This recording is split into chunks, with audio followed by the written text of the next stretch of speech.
Hi, everyone. Welcome back to the Lionhearted Dental Podcast. I have a loaded show tonight. I'm hoping to fit it all in. The main topic tonight is going to be marketing. And I'm going to tell you why I doubt I'll be able to do that in one podcast. So when I say that to you, I know some of you are associates right now. So maybe that doesn't really apply to you. But maybe you're thinking of opening a practice. And, for the last couple weeks, we've been talking about staff and the importance of staff and how that staff handles the patients that come in. And at some point, you need new blood. You need new people to seek out your services. So I'm going to tell you tonight what works and what doesn't work. Before I get to that, I want to say a couple things. I want to thank everybody who is downloading. I'm setting a record each month. We're getting to places I didn't think I'd get to. So a lot of people are listening, especially my brothers in the United States. Like, you've come back. I don't know. I appreciate it. Canada is blowing up my downloads. Germany, been cray-cray downloading lately. And as the United Kingdom and all of you, Ireland, Brazil's even gotten on the map. Singapore, Brazil, South America. I must have caused a stink bomb over there or something once because couldn't get anybody to listen to me. But it seems like I'm getting some traction here. And that is why I do these. It doesn't take much to inspire me. I just want to know that my colleagues are listening. Is that too much for a brother to ask? That's the truth. I do want to end the staff thing with a couple final words. And I'll try to make it, when I say I want to end it, for the last two podcasts, I've been talking about your teams. Final things to say. These are just things I wrote down tonight, stream of consciousness type of things. And they go like this. As a boss, be fair. Think before you speak. When somebody gives a request, it could be a day off. You know that comes up a lot. It could be a vacation. By the way, you want to know my vacation protocol? It's in my protocol book. Anybody in my office can have a vacation anytime they want, as long as they have followed the protocol, which means they've checked with their fellow staff members in that department. They have arranged coverage for themselves. I realize this is way harder if you only have 4 staff members. So they just don't ever come to me and say, I need off on blah, blah, blah. That's not how it works. Are we a team, or is that just a 4-letter word that they write in books to sound important? If we're really a team, you understand that everybody's job just got harder when you're not there. So if it's a clinical assistant, a clinical hygienist, they're checking. Now, truthfully, when I had 4 staff members, obviously we had to go to staffing agencies if I only had 1 hygienist at the time. But it wasn't left all on me. I really take care of my team. I think I've got proof of that, and that the average staff member has been with me for over 20 years. And I'm telling you the stuff I do right now that accounts for that. So I am fair. I think my staff sees me. And some of you are going to laugh at this, and some of you are going to think I don't know what. Probably something not good. I think they see me somewhere between the guy that was the head of the Sopranos and Mother Teresa. That's a pretty broad spectrum there. And it's probably because it's true. I am certainly not Mr. Rogers. That doesn't mean I yell. I will tell you, never raise your voice. You don't have the really right to raise your voice to anybody. So you're certainly not going to do it to your team. But you can be powerful and decisive without doing that. So be fair. Be decisive. Don't be wimpy. Don't be anything goes. Hey, don't you think we should just do this? Well, I don't know if we should just do this. I got to think about it. No, we're not doing it that way. We're doing it this way. For example, the morning staff meeting has been a exercise in inconsistency in my 42-year career. Sometimes we've gone years and run a quality staff meeting. And over the years, if I'm not present, because that meeting takes place about 20 to 25 minutes before, that's my cat. Oh my God. Don't edit that out, Josh. Oh my. I'm sorry, guys. He's never done that before. I have a Persian doll face 13-year-old cat. I have 3 cats. And I'm really trying to appreciate every minute with him because he's 13 and I'm worried. Don't ask me how I ended up with cats. I used to have dogs. And I used to take the 2 dogs to the office every day for 26 years. 2 different sets of dogs. And my patients loved it. They loved it. And I don't know if that's even allowed, so you better check your board. One time the Board of Dentistry did come in and said, I heard you have a big red dog here.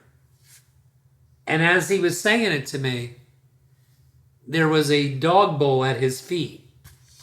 But I got word that he was coming, so I put the dog outside because we had a gigantic pen out back for him.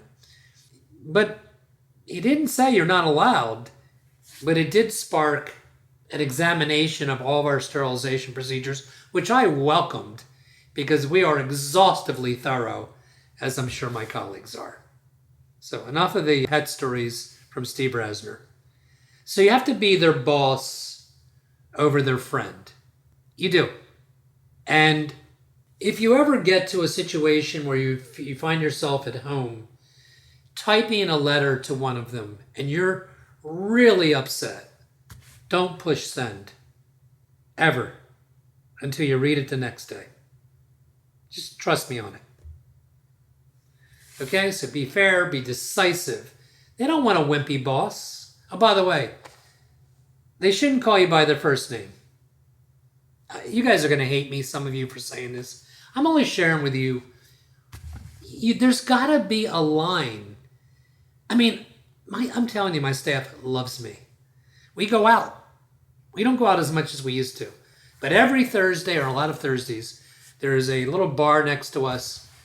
And we would let down our guard, and it's a Bennigan's. And they had an outside little patio, and we would sit there, and it was fun. We'd have one drink and kind of shoot to you-know-what.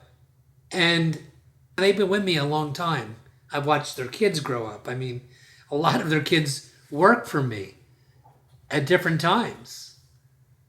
But I'm always Dr. Rasner. Not because I'm hung up on being Dr. Rasner. Because I find it's easier to lead people if there's a built-in little bit hierarchy of who owns the business. You don't have to do that if it's what you're doing works. But that's what I would advise you to do. Boss over friend, be the boss, have that line in the sand. Now I want to talk about marketing in the last 20 minutes that I have. And like I said, and I am put a little thought into this, I want to start out by telling you a few things. I want to tell you what I never liked in marketing. I think that's important because I want you to avoid it.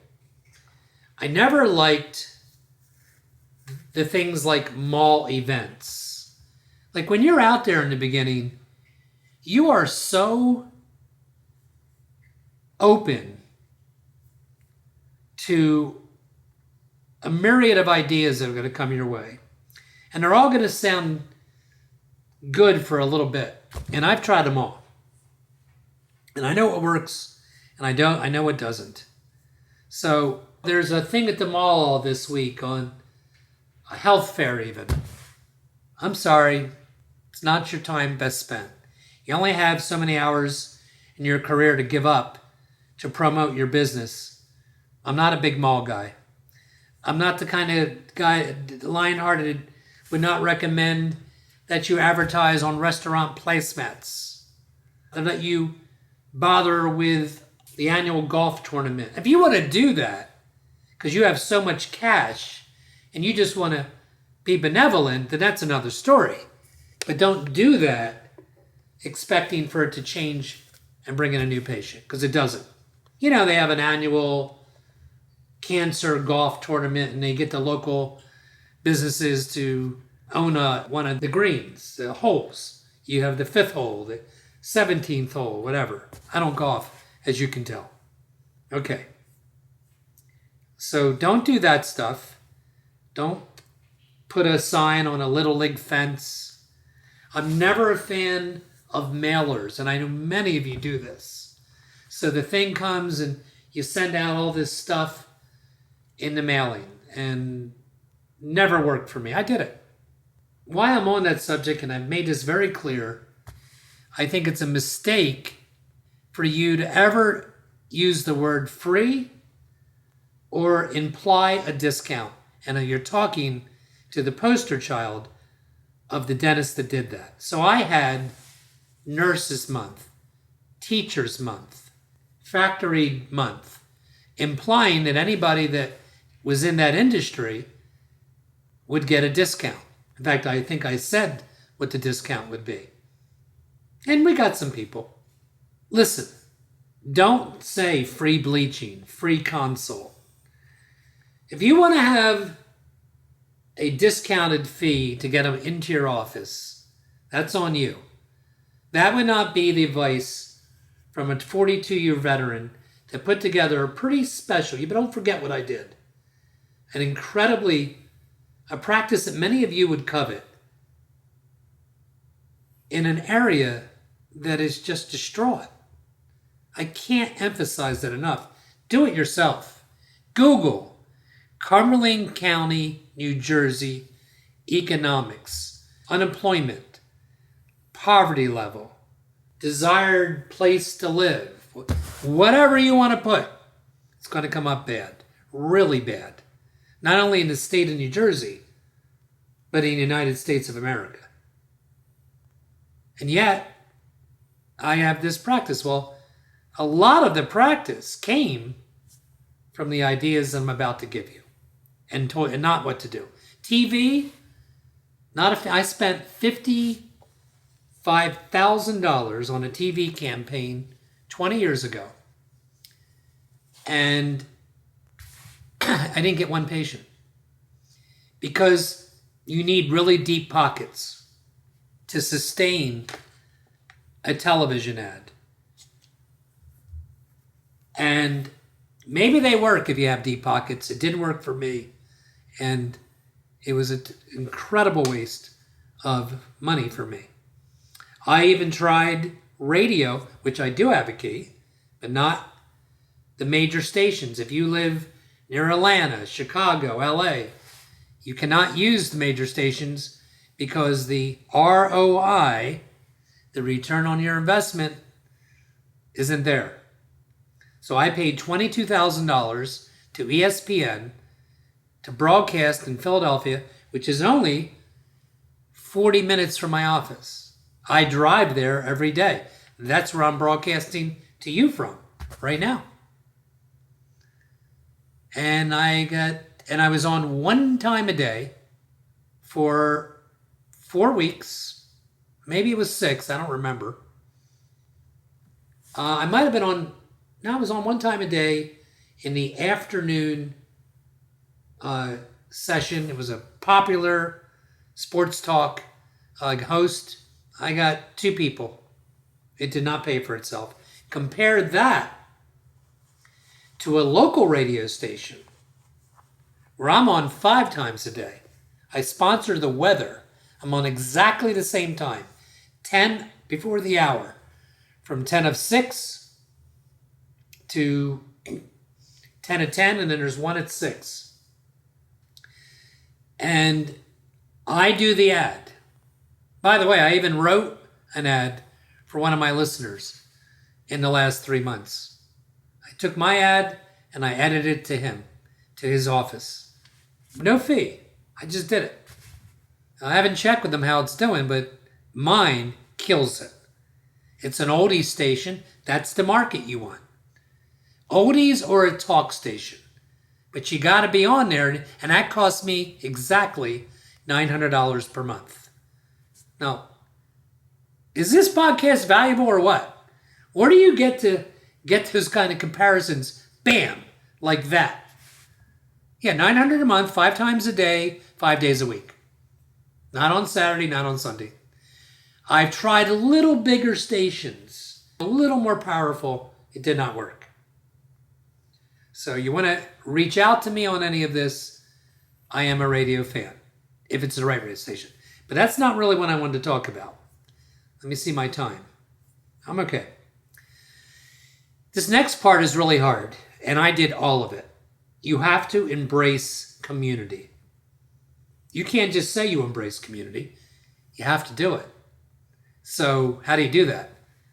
I did a lot of things that weren't so natural to me.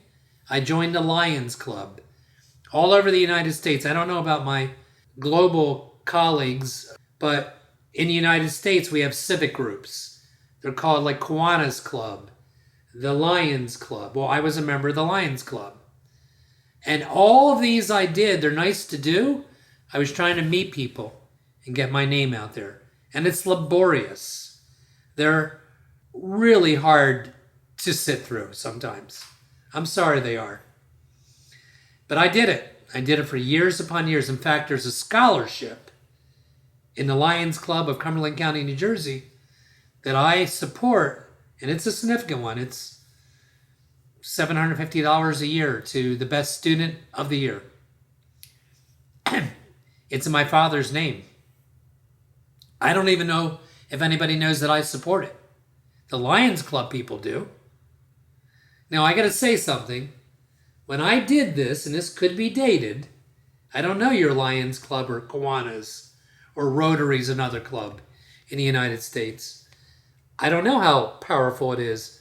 It has died off in Cumberland County where I practice like so many other things have. But I also joined the Chamber of Commerce. And these things are monthly meetings. You need to do that in the beginning. What's the beginning? The first 5 years. This next part is a little more fun. Giving talks.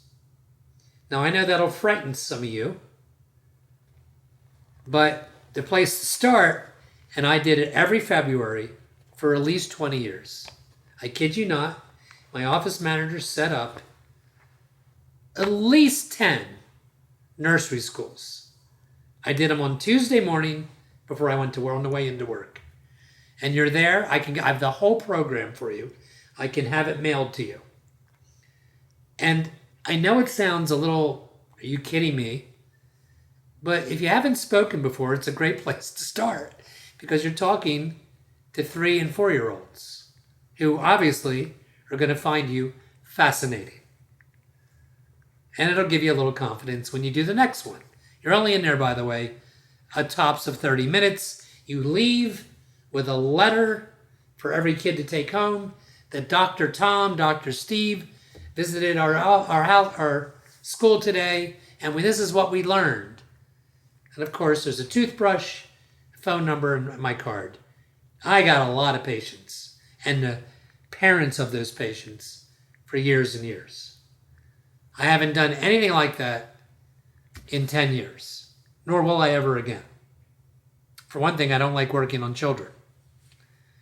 But you need to do that. What else? These senior over 55 communities, they have a social once a month. They will covet you. They'll think you're Bon Jovi. They'll think you are Led Zeppelin. They'll really want you to be there.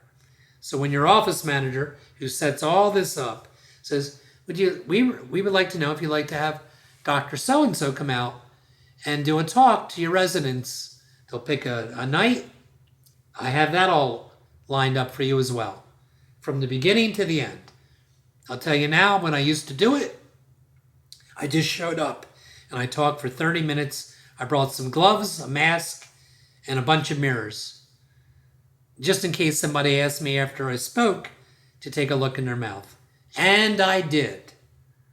When I used to just show up and it was just me, I would have about 20 residents. When we changed it to coffee and desserts, I went to about 30. But here's the magic. The magic for senior over 55 centers is tell them you're going to do a raffle. I said a raffle. Raffle off something that somebody can win. I don't give a damn if it's a pen in your pocket. They'll go hog wild and everybody will show up. Sounds funny, and it is, but it's true. So if you're going to do it, you want a big turnout. So desserts, coffee, you set that up with the people that run the place, or you bring it. You don't have to bring the coffee. And raffle off, I don't know, a dinner at a local diner.